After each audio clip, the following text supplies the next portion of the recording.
Okay, and let's see. Okay, we will just briefly talk about the history of EQdyna and some major features. And this is the two topics I will cover today. And briefly, let's say try to keep on the schedule. This is a very very brief overview of EQdyna timeline and its development. So basically, it started in 2005, and when I was a PhD student, and I developed 2D version first, and then 3D. Later on, I think after I moved to Texas A&M, I been working with another scientist to parallel our code. That 2009 and 2011. This is two level of like parallelization. Later on, being joined with my group really did a lot of work, including this part really implement real estate friction law.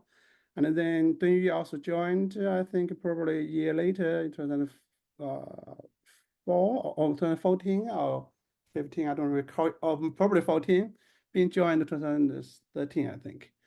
So being basically you basically work on the Q modeling and also PML to implement them into our EQdyna. And then also at that time, and we also developed this we call earthquake dynamic simulator. And since then, 2018, and Qingjun also joined me, and then also recently another scientist joined me, Dr. Zhi Sang. We try to develop this earthquake cycle simulation tool based on EQdyna. So that's a brief timeline of EQdyna. You can see almost 20 years in terms of history. Okay, let me go to some basic milestones. First of all, its birth, and that's really like you saw already in 2005. I started to develop it really because of some reason. Mainly, I started with another code from my business advisor at UC Riverside. But when I work on my project, some noise issue really basically gave me some headache. I wanted to try out our own code, but at the beginning, my advisor didn't agree with that because he thought that will take a long time. But I just tried, and with first started 2D code, and I based on some sample code from a book that's finite element method book, and then I spent probably some months, I don't recall, and really successfully run the 2D code.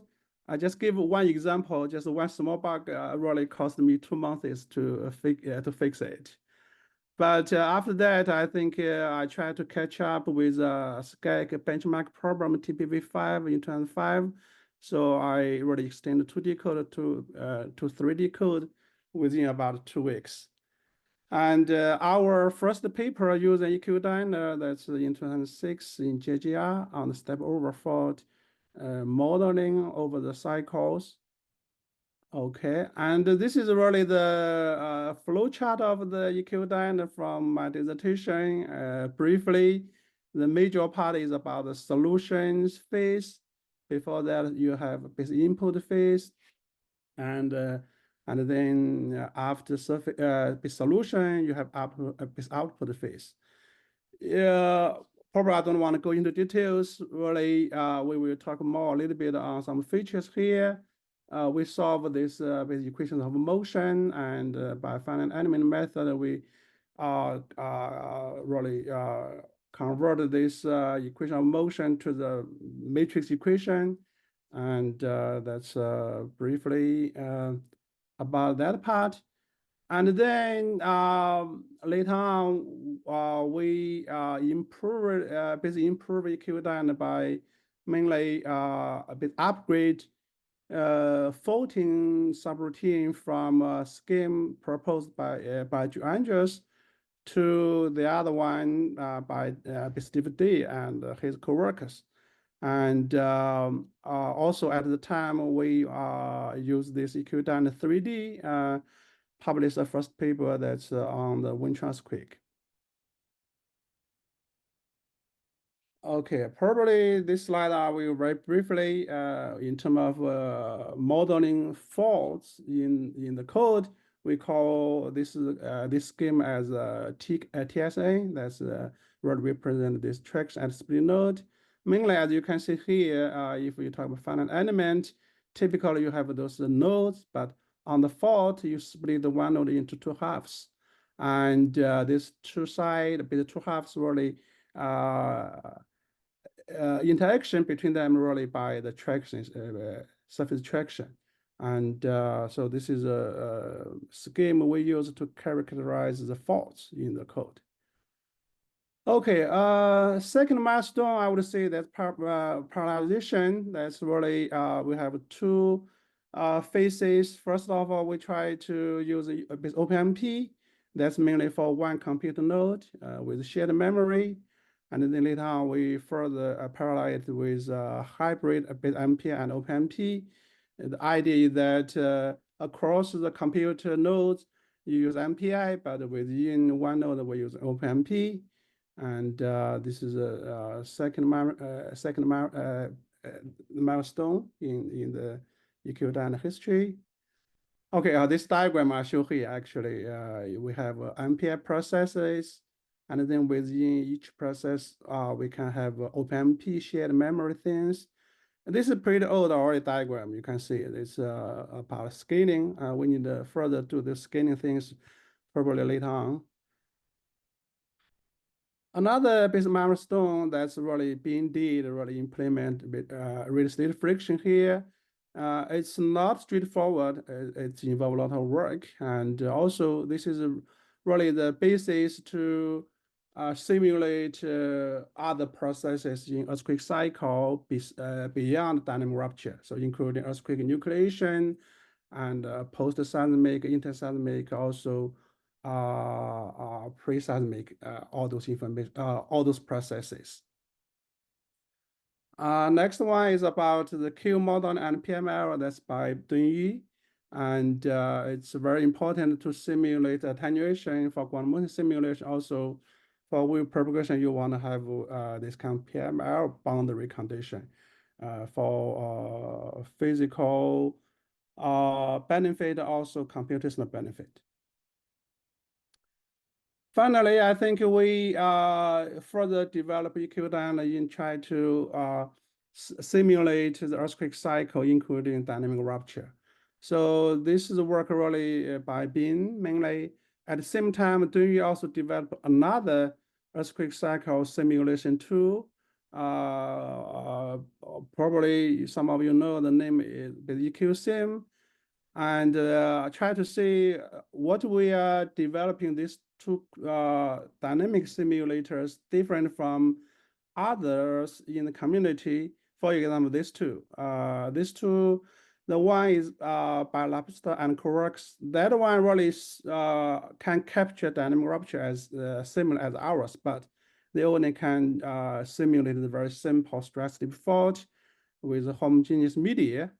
And another group by Dietrich, their code really can do complex geometry and structure, but they don't include dynamic rupture. So in this part, we need real estate friction. We also been developing really dynamic relaxation techniques to allow our EQdyna to solve the quasi-static problem, and also using with adaptive time stamping and some criteria transition between the dynamic and quasi-static processes.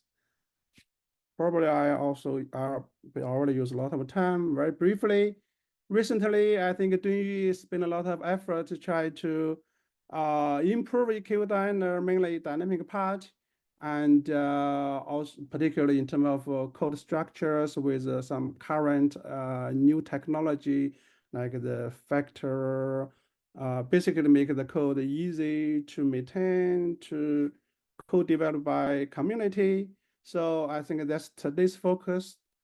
And recently in my group also, we try to further develop our dynamic earthquake simulator. Basically for cycle simulation, we try to integrate our code with a third-party math generator, and we try to further parallelize the code and do some scaling tests.